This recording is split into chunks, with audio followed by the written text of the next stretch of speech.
Hari Pahlawan menurut saya adalah hari di mana kita harus mengingat sejarah, mengingat dan mengenang jasa para pahlawan yang telah berjuang, mengorbankan harta, jiwa, nyawa untuk merebut dan mempertahankan kemerdekaan. Tanah Aceh sudah melahirkan banyak sekali pahlawan.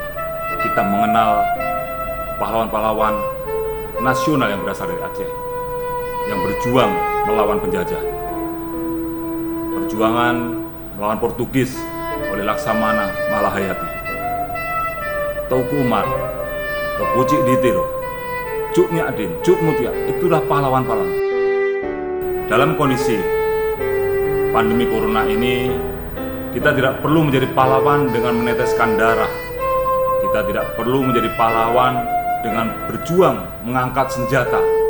Tetapi kita bisa menjadi pahlawan hanya dengan melakukan hal yang sederhana, patuh dan taat dengan protokol kesehatan.